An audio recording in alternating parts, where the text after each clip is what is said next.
All right. Good morning. Well, it's probably more morning for a lot of you. For me, it's around noon. But here we are. I got my coffee, I got some stuff, and we're ready to go. So, my name is Chris Whitpan. I am the host of Game All Night. I also work for Renegade. I'm their events manager, and this is an event. I've also been a chef for about, I hate to say it, 30 years. So I kind of know how to work around the kitchen. So this is going to be fun. Now, what I've decided to do is I want to make snacks that kind of play into gaming. Some are themed for games, but some will also be not as messy so that you can have them during games, right? Like that's kind of what you want.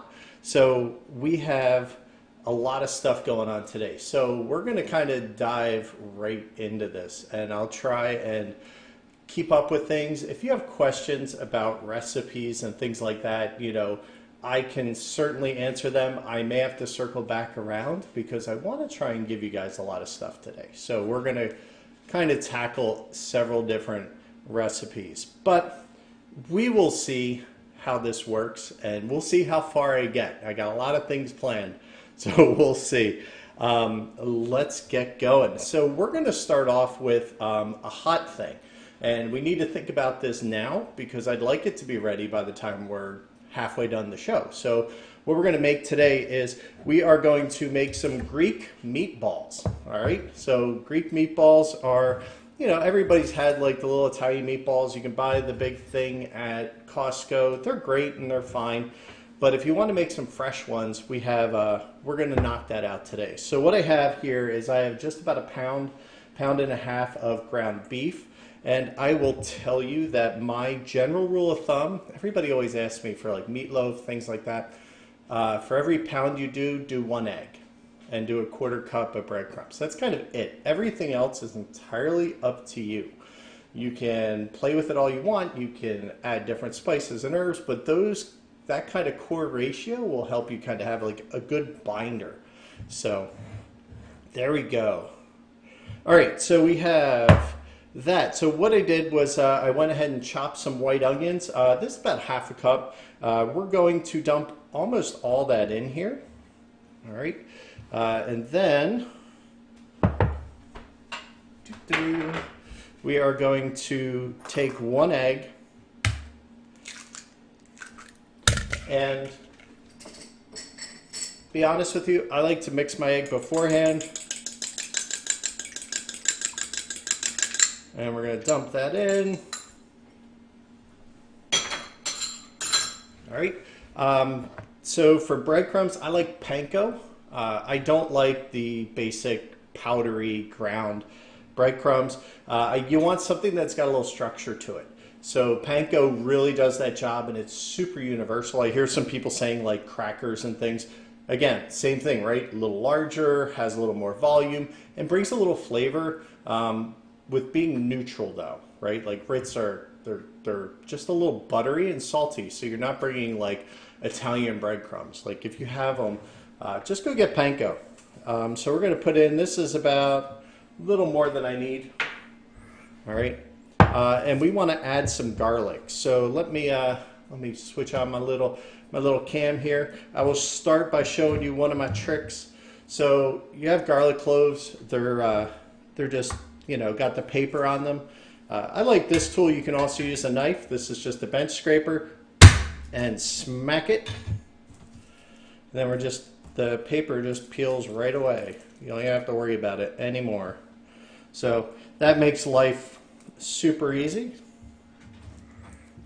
Throw them in my little trash bucket, and then we're just going to give this a little quick choppy chop. It could be a little on the bigger side. I don't really care. All right. Now what my bench scraper is here for, it serves two purposes. It's also for pulling this off my bench, because if I use my knife, I'm going to dull my knife, and I don't want to do that. So that works. The other thing we're going to do, and what makes this kind of a Greek meatball, is mint.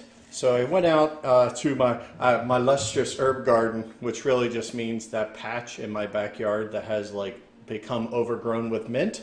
and I grabbed some. So we're just going to pluck the bigger ones here, and we are going to give them a nice rough chop. I did wash these because, you know, you just never know. Birds like to live there, things like that. All right, don't worry about the tiny, tiny leaves. They can be a little bitter. So I'm going to leave like those. But if you've ever had grown mint in your house, you know that you are not wanting for it. So it's a little okay. All right, now I'm going to do about, this is going to be 2 stalks of this. It's going to be a 1/4 cup. You really do want to use fresh for this guy. You know, mint is very traditional in Greek cuisine. I spent actually 2 years as a corporate chef for a Greek restaurant chain. So this recipe we used to serve there, so, you know, which was mine. So I can kind of, the fresher the better is definitely the truth. All right, so we got about a 1/4 cup of loose leaves here. So you can kind of see that over here. And we're just going to give that a quick chop with my chef knife. And what I'm going to do is I'm just going to kind of bundle them together and then just do what we call a rock chop, which is holding the point of the knife and then just kind of rolling across the mint. And again, we want this a little on the rough side. We want it to be a little, you know, you want, if you're putting the time in to chop something like this, if you do it like really, really minced and fine, people are going to think you cheated. So get credit for your hard work and show it off. You know, get those rustic cuts. Bench scraper, look at that. Isn't that cool? Like right in. All right. So we have our mix here. The last thing we're going to do is we're going to add a little ground pepper.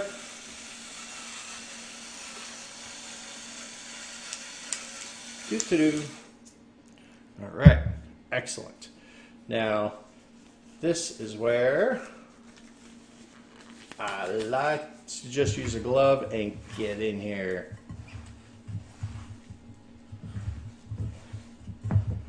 All right, now these are pretty solid meatballs. There's nothing too crazy, but these are great little appetizer meatballs. And that's what I love about them. They're just great by themselves. They don't need sauces. They don't need like barbecue. You don't need to braise them.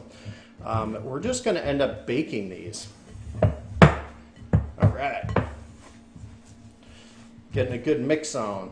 And then I'm going to pull out my secret ingredient. So this, like I said, this is a good Greek meatball. And if you want to stop here and proceed to the next step, that's fine. But we're gonna make this extra special. We are going to grab some feta cheese.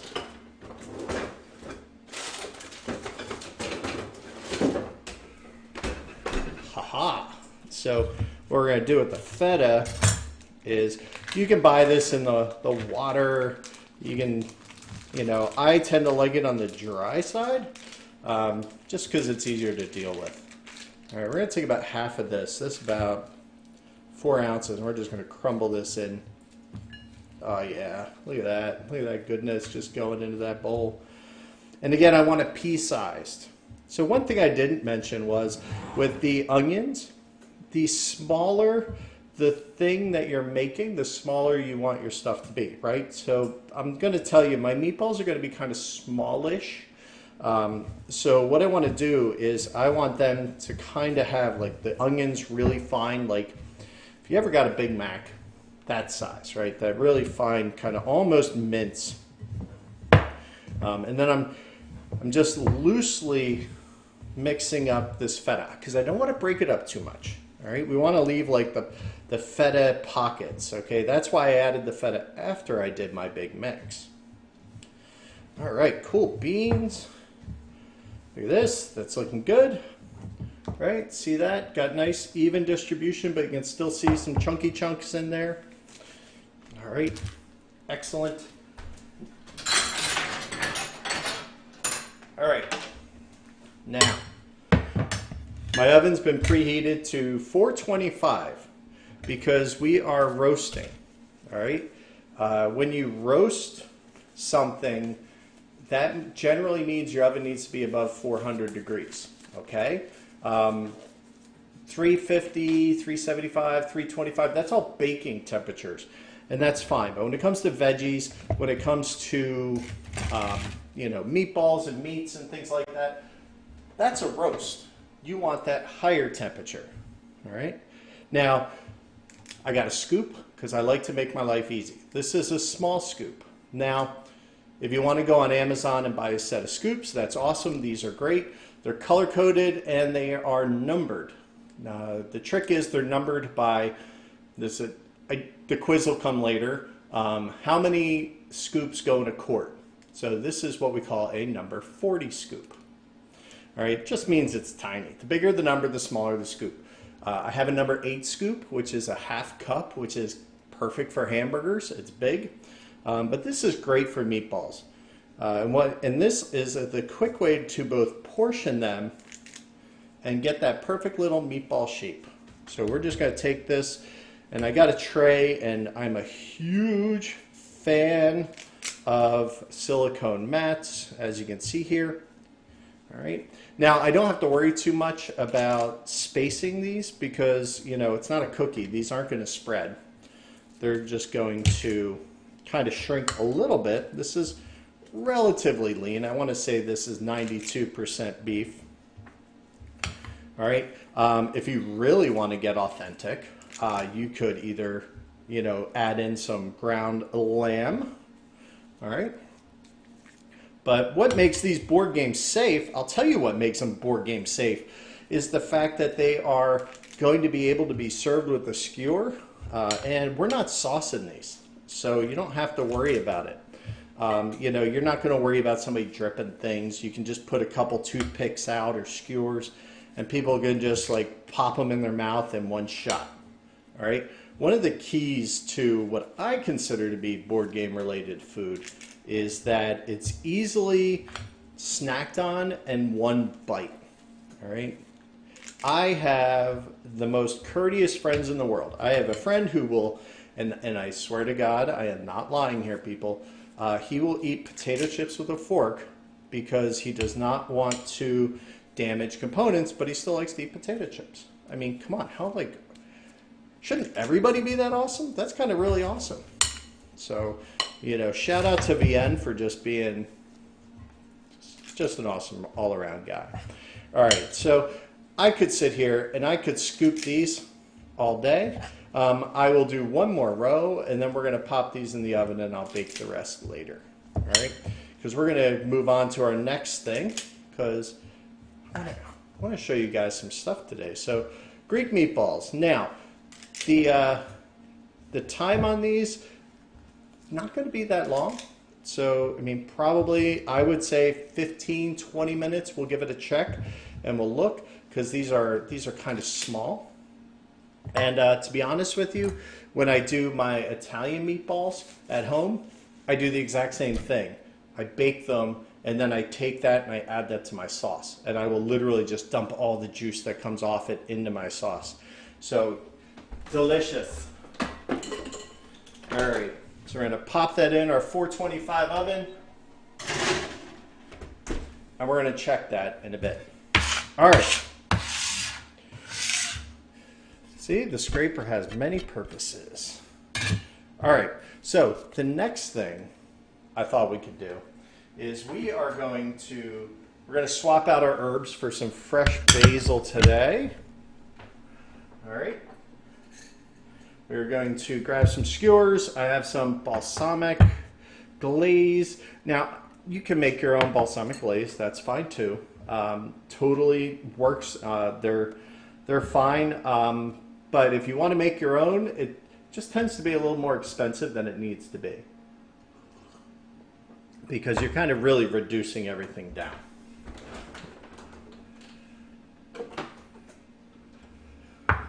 All right, so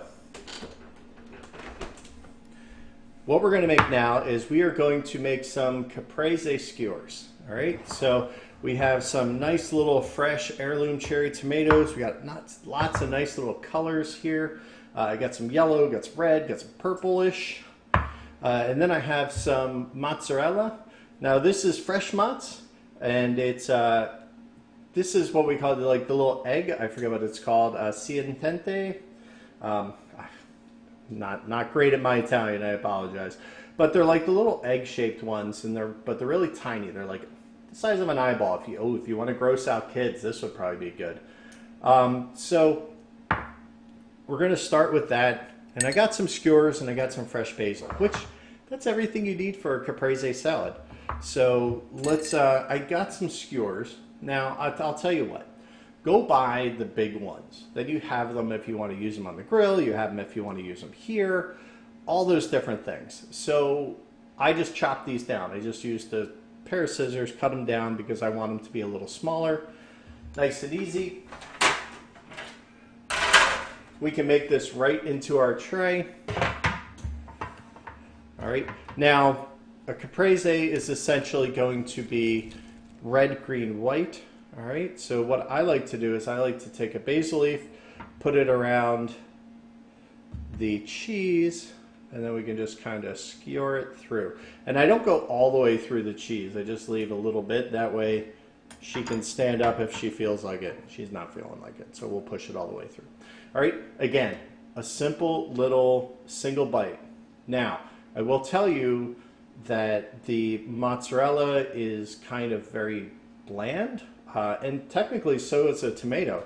So what I want to do is I definitely want to take a little kosher salt and I just want to sprinkle it on my cheese. All right. And then we'll just make a few of those. All right. Just a simple little thing that you can do. And I'm grabbing like these smaller leaves that, you just don't use on the basil stalk. I'm very fortunate. We get like this nice live basil. The years I don't get to grow it. All right. And just do that. Just season it's not going to stick to the tomatoes, let's be honest here, but it certainly will stick to the cheese. So use that as your salt delivery vehicle. All right. Now, you could also make this, much larger if you wanted. If you wanted to put like a couple layers on there. But again, we're thinking gamers. We got a nice big handle that they can grab. All right. So we're not trying to get too crazy with it in size. And we'll just make a few of these. This goes pretty easy when you have it all set up, right? Like, see how quick we're going? The order is kind of important because generally speaking, somebody's going to grab this from the cheese side. So the salt is going to come on the cheese. That's going to hit you first. And then you're going to get the tomato after. So it has that effect. And guess what? Green and red are complementary colors. So by putting them next to each other, what happens? Even better. Even better. So we're just... All right. But it looks like you spent like forever doing this, right? All right. So let's talk a minute about, while I'm doing this, I can do two things at once, I promise. Let's talk a little bit about kosher salt, because you see me grabbing salt and just shaking it on, okay? This is, if you take one thing away today, all right, maybe switch your salt to kosher. Kosher salt is lovely because it's very tactile. You can feel it. You can see how much you're shaking. There's none of the shake it in your hand to see if anything's coming out. You're not playing that game. You can pretty much substitute it for any salt you have. It's not a problem. If you want to use it in baking, you can. Just if you're doing something small and fine, I keep like some sea salt around for that. The other thing is it's less saline, which means it's less salty salt. Okay? That's going to mean that you can have a little bigger window before you're going to oversalt something. All right? Which is pretty awesome. It gives you a little flexibility. It allows you a little margin of error. All right? And then we also want to salt multiple times because, we're just doing a little salt on the cheese. There's going to be probably a little bit coming from the balsamic glaze that we're going to use here in a minute. So all those things are kind of bringing a little salt to the party. So if we kind of layer on the salt, you're going to have a better result. And keep mindful of where salt's coming from. Like if you're cooking with chicken stock that you bought things like that. That's bringing salt to the party, so it'll cause you to use less because you know it's coming from there. All right. Oh, we're running out of small leaves. No, we're not. Haha, just kidding. All right, I love caprese salad, and this, I mean, come on, look, we're almost at, what, 12 skewers here?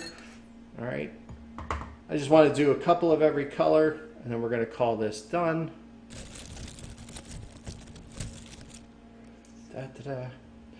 The other thing Kosher Salt does that's really cool, when you go to start searing and cooking meats and things like that, salt doesn't melt.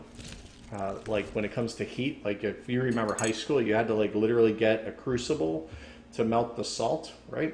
So what that does is it kind of creates a barrier between your food and the heating implement. So that is allowing you to kind of have, it's almost like a non-stick surface. So it gives you a little insurance for, you know, prevent sticking. All right, so I think that's pretty good, right? Boom, nice. All right, so what we're gonna do is, got our little camera here. We are going to, dishes are gonna be fun. Unfortunately, I sent my dishwasher home. I'm just gonna give these a little balsamic glaze drizzle, just kind of a little bit. Again, you don't need a lot. But that's it. So there we have our caprese skewers. All right, simple, easy. Buy a pack of, you know, the tomatoes. Buy a pack of the mozzarella. Now look, if you need to cut things and use quartered tomatoes and use quartered mozzarella, that's fine. Do what you got to do, but do not try to use anything other than fresh basil. It just will not work. You can do other things like maybe a spinach or something if you don't like basil, but for the most part, you kind of need to use it. So there you go. That's our caprese skewers. I love those things. They're perfect. Perfect little guys. All right, so next thing. All right, this is a little tricky because this is a dip, all right? But I think it's important to have a good dip in the bag. And I'd much rather have a good guacamole than I would rather have somebody like with a big chunky ranch dip or something like that. Put some scoops out, pre-portion some guacamole in the little scoops. You can use a pastry bag, whatever you gotta do. But I think that, you know, you need to have a good guacamole in your back pocket. So we are gonna make a very quick one. All right, we're not going to go too crazy. This is a pretty basic one. We have our avocados. They have the little stones. Make sure you take out these guys that live on the top of it. All right, we're going to get rid of that. Now, these should be soft but firm, okay, which means like you can push on it and you feel some resistance, all right, but it's not squishy. Now, I like a kind of a chunkier guacamole, so I want something that's going to be a little, you know, more firm. But if you like a squishy one, by all means, you can use the squishy ones. But whatever you do, do not get the hard ones. Hard ones are bad. So let's just go with that a little on the soft side. So I'm going to take my knife and I'm going to cut down the northern equator, the north-south equator, not the round one, and I just roll the avocado around. I never move the knife. All right, and then I can just take this, twist the bottom and the top, and voila. All right, to get rid of the stone, I just tap my knife on it and twist, and the stone pops out. All right. Let's see if my little cam is good for this. So we're going to put this in here. Just roll the avocado around. Then we twist, pop. And then just the pit, you're just going to tap it. Well, tap it. Oh. And then twist. All right. So there we go. Done. Now, if you want the real trick, I will show you that one. Perhaps you are doing a large amount of guacamole. I like to get one of these grates. All right. And then you just take your little guy here, and we're just going to scoop it out with a spoon, trying to leave hardly any behind.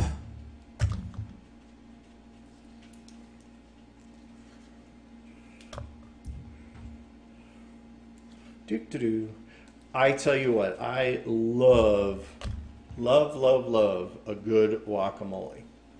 I think it is something, if you like it, that's fine. If you don't, that's cool too.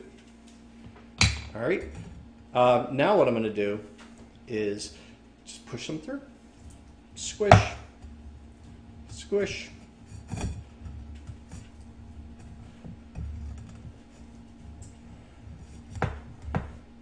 All right.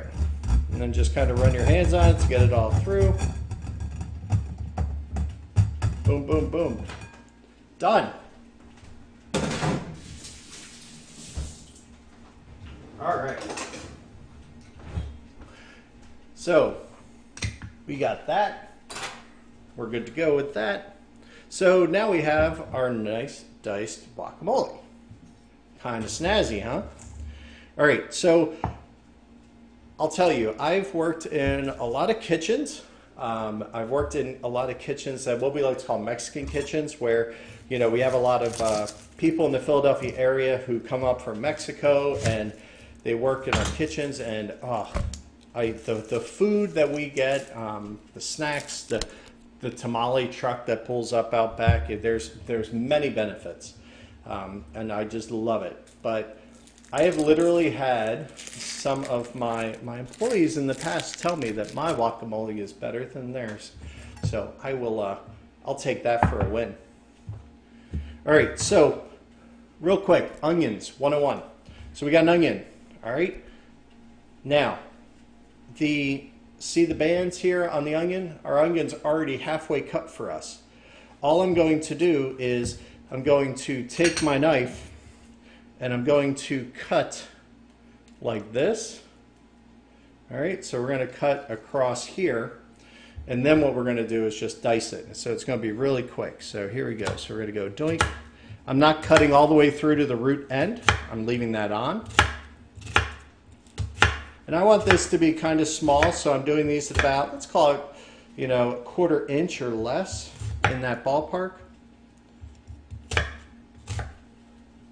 All right, so you can see here, see how I kind of sliced, kind of coming from the center. Let the onion do the work. All right, we're going to take this and then we're just going to cut it, same thing, 1/4 inch. We're just going to make a couple quick passes. That's all we need. We don't need that much onion for 2 avocados, which is kind of small. So, but red onion is kind of important, if you ask me, for this. Okay, so we got our red onion, jalapeno. I like a hot guacamole. All right, now, jalapenos, peppers in general, we have 3 levels of heat. We have the least heat, which is the skin itself. So if we look at this, the actual pulp of the pepper is the least hot part. The ribs are going to be the second hot part. And then the seeds are the hottest part. So if you just want to add a little jalapeno flavor and a little warmth, you know, take those ribs and seeds out. So we're just going to take that and we're just going to slide our knife and we're just going to pop this rib and this seed out. All right, and scrape those seeds into the trash. So we get that. Okay, nice little cleaned out hull. You could leave the ribs behind, just pull out the seeds if you want. You could chop it all together, however much heat you want. All right, and we're going to cut this fine. So we're going to go and make a bunch of thin little strips. All right, make a little pile of matchsticks here.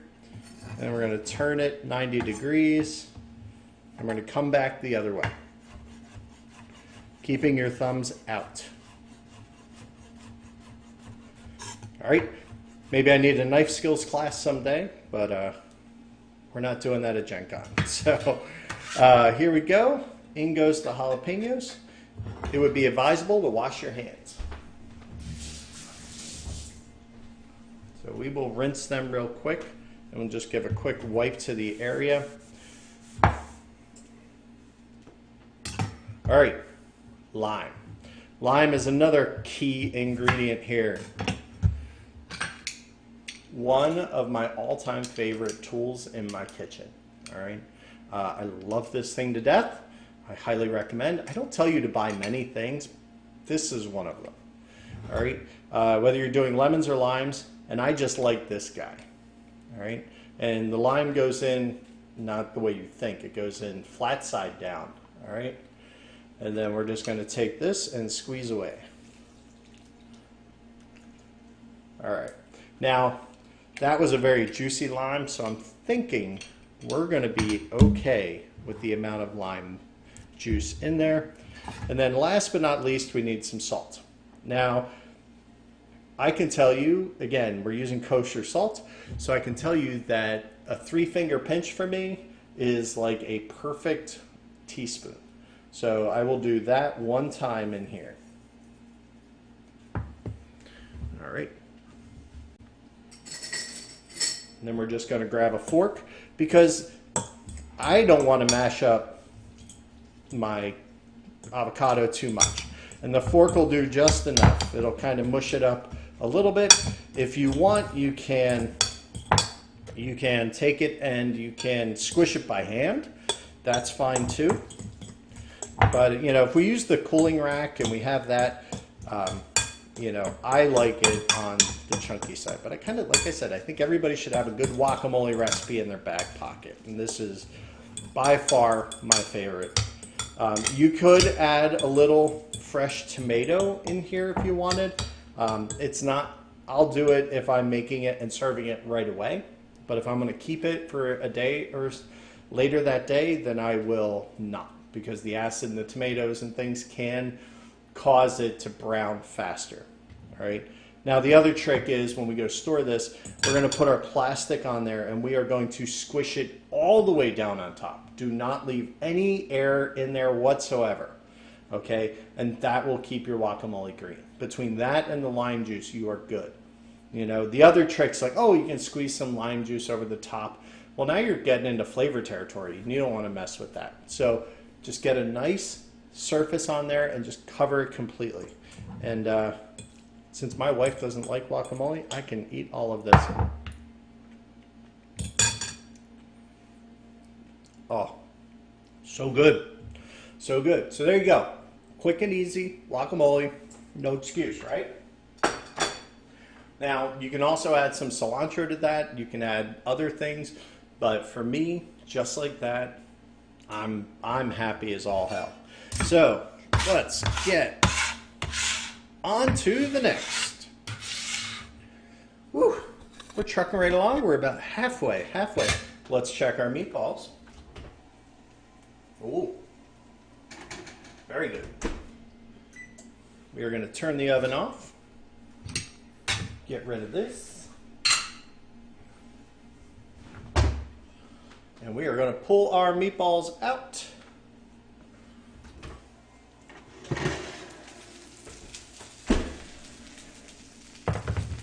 All right.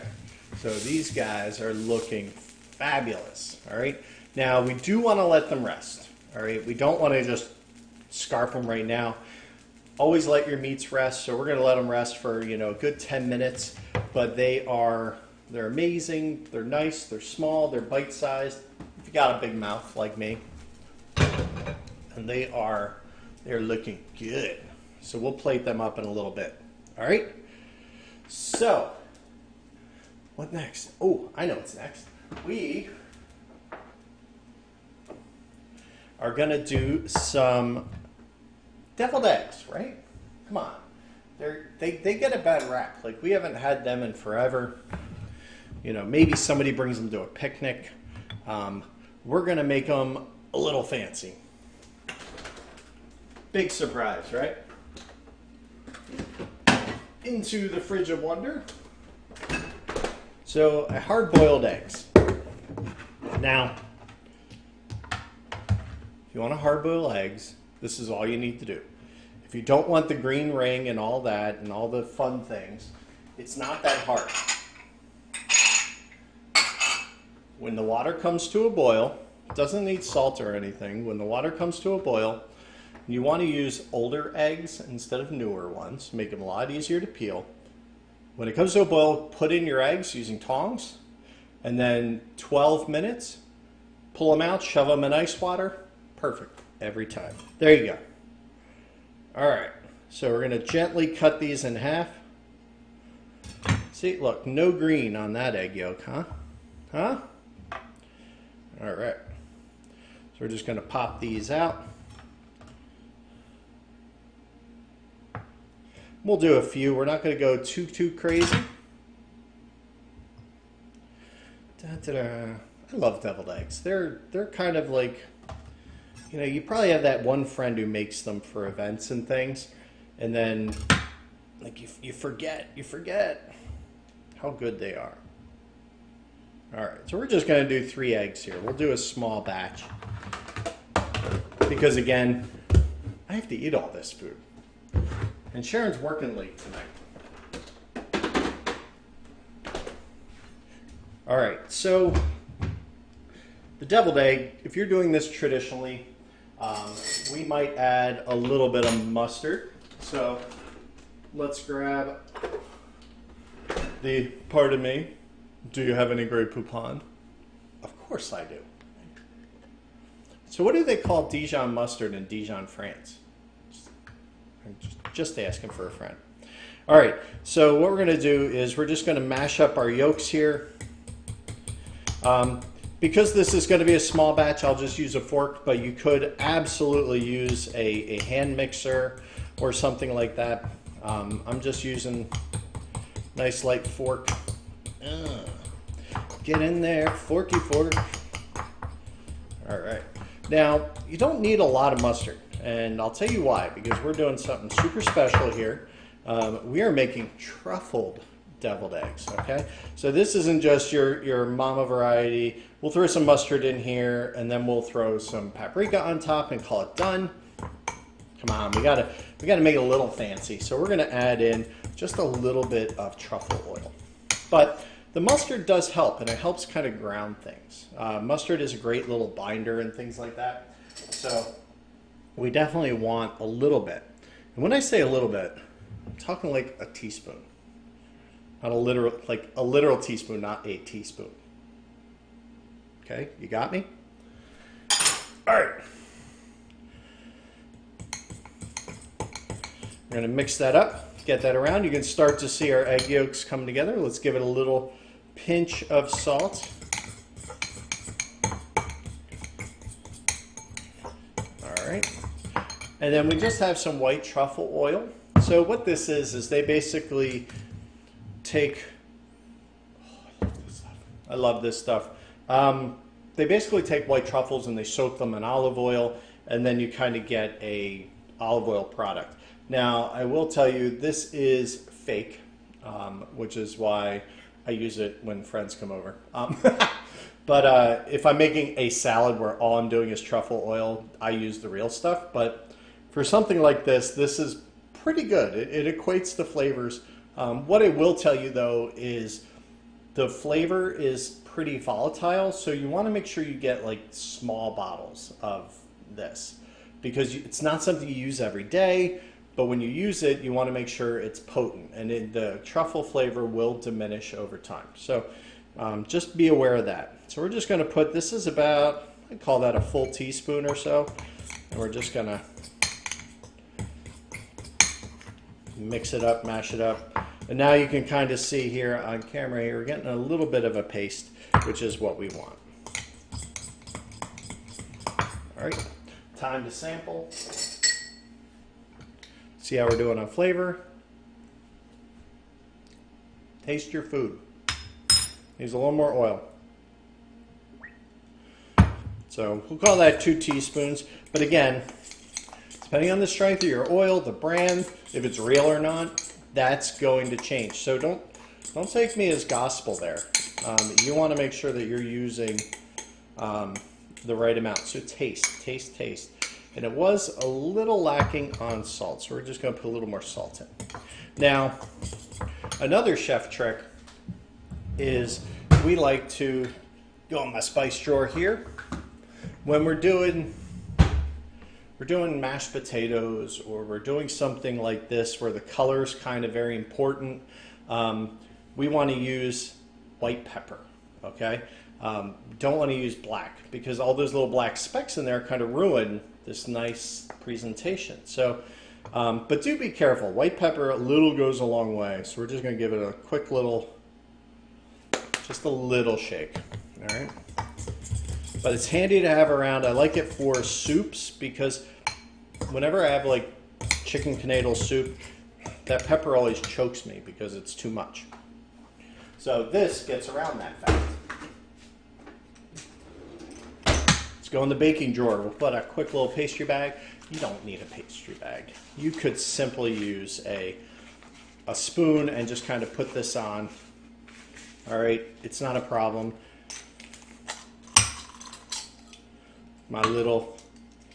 All my little tips. So I got that little star guy, we'll use him.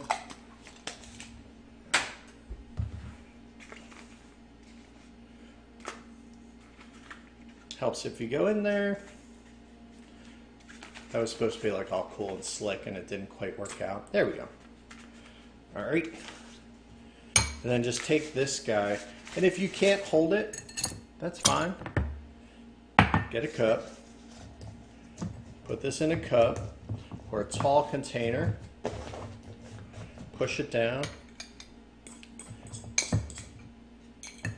And scoop it in.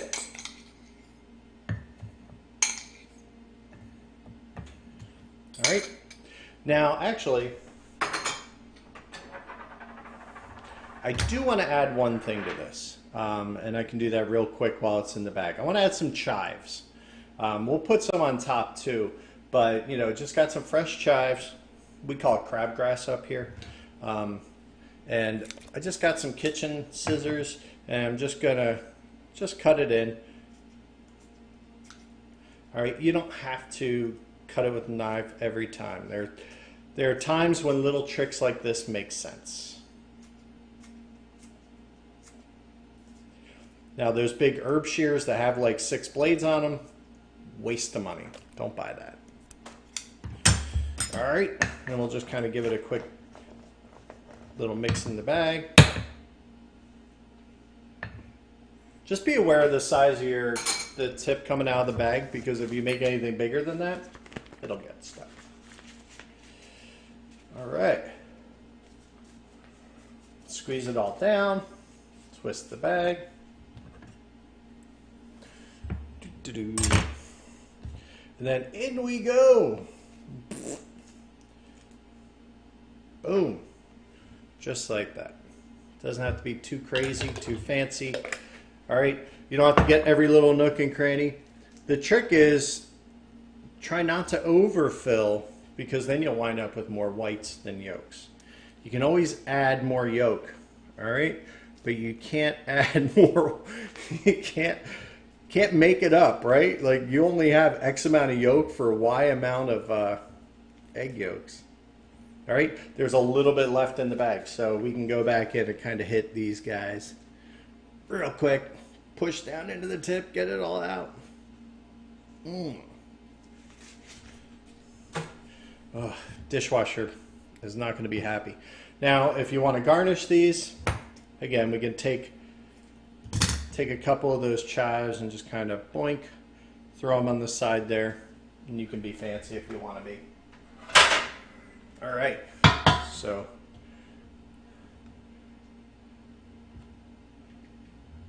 all right.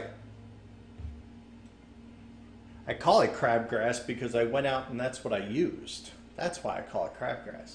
So there you go. Let's give it a try. And I apologize that you don't get to do this.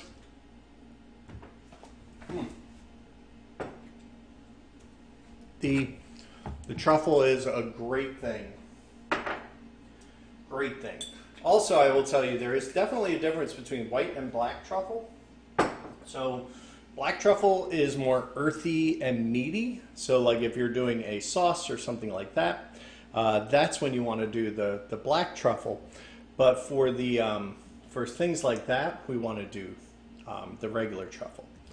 All right, so let's see. We got, if you want, we can talk all about this on our Discord channel. So I will pop that up there down below. Just go to renegadegames.com. I'll be in Discord. You can find me there. We are moving along. So be sure to check me out. If you have questions for me specifically, if you hit the Discord, you can find me. I'm very easy to find. I use my name, Chris Whitpan. Boom. Ask away. I'm happy to answer them. I also have my channel, Game All Night, N-I-T-E, on YouTube. And I did some Chris Does Stuff where I do some cooking, and we made some soup and some things like that. So, you know, feel free to check us out there. I still have 2 things left. Don't worry. We're not done yet. We're not done yet because we're kind of missing a chief component. We have some salty. We have a little bit of sour. We have some nice earthy flavors. We're kind of missing a sweet, so we still need to get there. But let's go back to our meatballs. So they've been resting. They are all good here. So we're just going to take them and we're just going to pop our skewer right in. All right, and much like Bruce Willis in The Fifth Element, I am a meat popsicle. So there you go. There's your tie. Oh. I apologize that you can't taste that.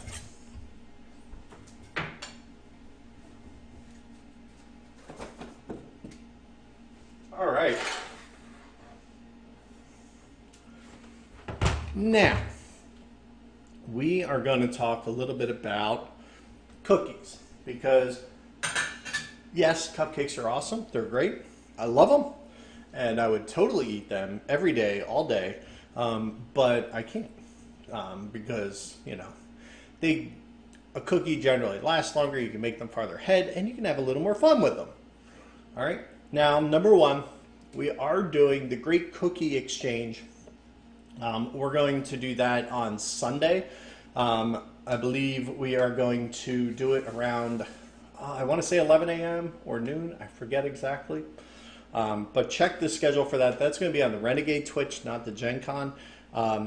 But it's going to be fun. I'm going to make some fresh Madeleines with everybody, and then we're going to exchange some recipes and talk about people's favorites. It's going to be very chatty. We're going to have a lot of fun with that. So be sure to check that out. Excuse me. If you want to submit recipes, do that. You can do that now. That way they are in there, and then I'm going to get those recipes together to share them out, which I think will be very cool, right? So there's the address that you can find us on Twitch. Now, let us talk about cookies. So these are a basic sugar cookie. I mean, you can find recipes all over. So there's 2 types of sugar cookies generally, like the full-on, I'm just going to eat a sugar cookie, dusted with sugar, good to go. Then there tends to be recipes for rolled sugar cookies. This is that. So what we did was we just basically made that recipe, and one of the keys is you want to chill the dough. All right, you want to chill the dough before you roll it, and then you also want to chill it before you bake it after you've cut it. So bear that in mind. And I was getting really frustrated because it's been a long time since I've used a cookie cutter, I'm not going to lie, for actual cookies. But chill it, let it go completely, and then pop it in the fridge when you're done rolling it and cutting it and shaping it, and then throw it in the oven after about an hour. All right, so we got some shapes. So we have, you know, when it comes to cookie cutters, I have a basic set of round ones, all right? This is super, super handy, great for cutting, I don't know, cookies, raviolis, anything. We can always get like special thematic ones, right? Like I got my fall leaves, which got a little piece of meatball, which is great. The other thing you can do, and I think this is kind of awesome because this is new to me, is you can 3D print your own cookie cutters. I know, it's kind of awesome. So like I made this like the Renegade logo one. Huh? Come on. I got a little fancy because I put the R and I made it so it kind of raised it, which maybe was a little loco on my part, but it works. It's kind of cool, and you can just print them. Like you can make anything you want. You can go get a meatball, sure. Come on, anybody can get a meatball. That's easy. All right, but I'll show you that guy, and then you can see here the results. Boom, my bread. A little self-serving, right? I know, but I just took blue sugar, piece of cake, just put it on the outside if you want. The trick is kind of just brush the areas you want the sugar on with a little bit of water. And if it's dry and cool enough, the other sugar will come right off. Or if you want to actually put like that R in there as a template, you could do that.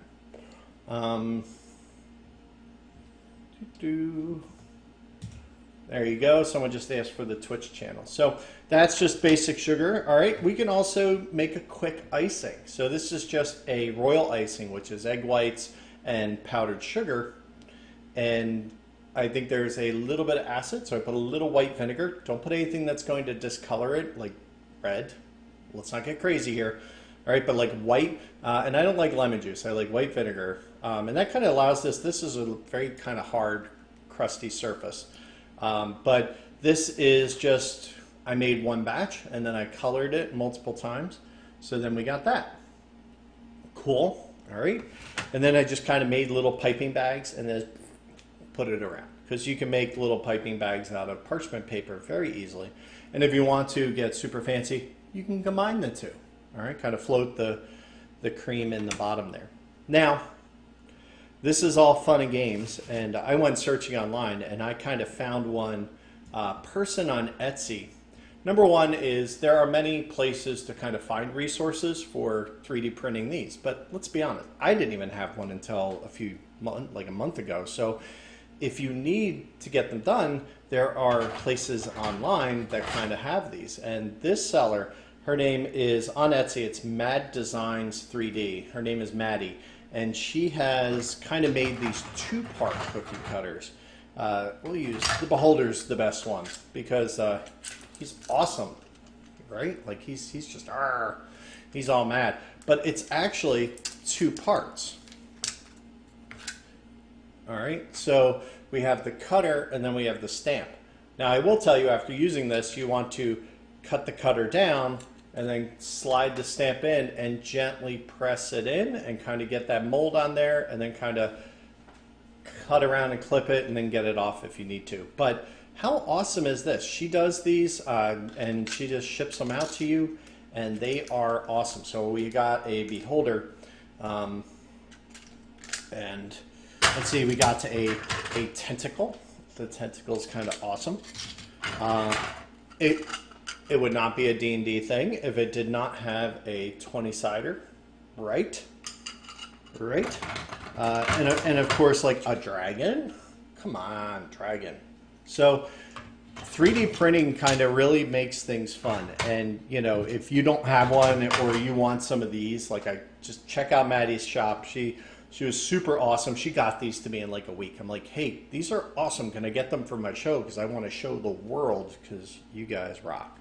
So I kind of took a pass at, printing the die. So it's kind of, the numbers are a little rough. I'm not going to lie. That's me, not that. And I decided to go for a friendly beholder. So he's just a little funny because I had pastel colors. I didn't have dark ones. But I did have a lot of fun with the tentacles, and the tentacles were, look at these guys. They're cool. I like the little dots and everything down the sides. I think they're just really awesome. So these are great snacks. And hey, even if you don't decorate, the dragon came out pretty awesome just by himself.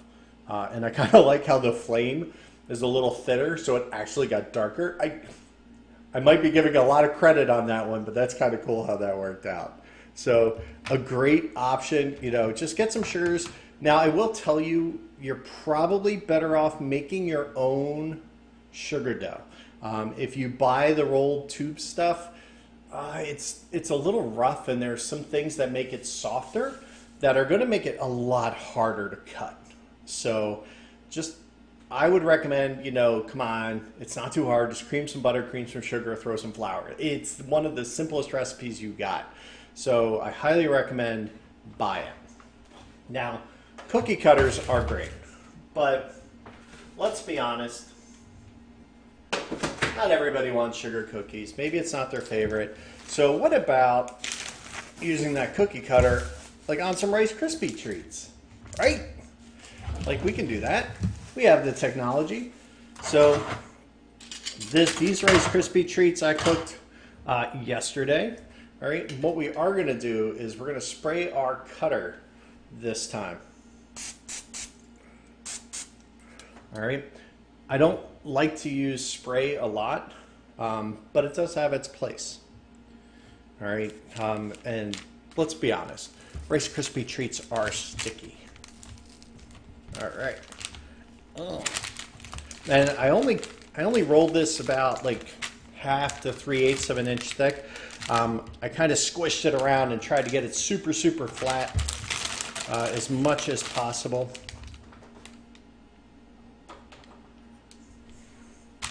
And I put some parchment paper down. And to be honest with you, I probably should have sprayed the parchment paper too.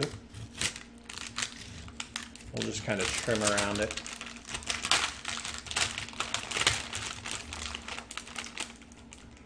And there we go. So we can take our cookie, our Rice Krispie treat, and then we can just grab the stamp and just be on the safe side.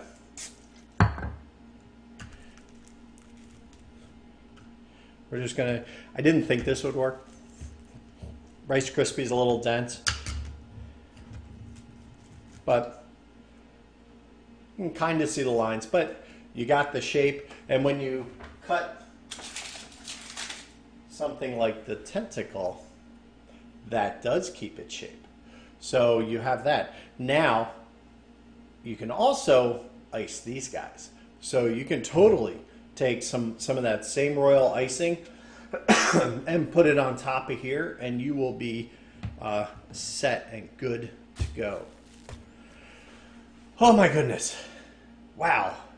We got through, guys, girls, ladies, gentlemen, we got through everything I had planned for you today. I am just amazed. Yeah. Use it to look, yeah, well, I would use my bench scraper, except if you remember, I think the last thing I used my bench scraper for was jalapenos. So I'm gonna play it safe and not do that. So we kind of got through everything. I think, we have our caprese guys there. We have our Great Deviled Truffled eggs. Of course, we have our meatballs, meat popsicles, as it were.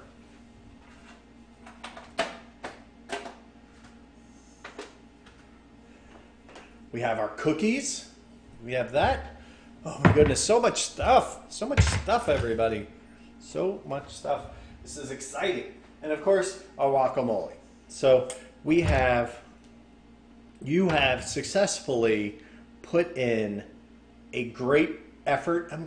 And honestly, I mean, we did a lot of this live, so it doesn't take that long to just have something unique and something fun and something fresh. So I really hope you guys and ladies and gentlemen have all enjoyed this, because I tell you what, I had a blast.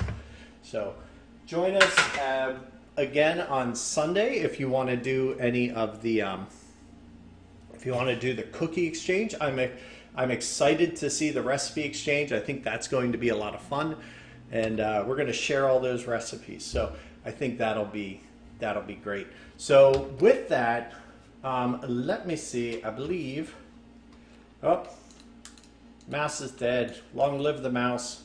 We're going to do that thing where we cut to the screen and I say goodbye. because we're going to do that. So thank you all for watching. Enjoy and have a great rest of your day. You know what? We're just going to put this one up there.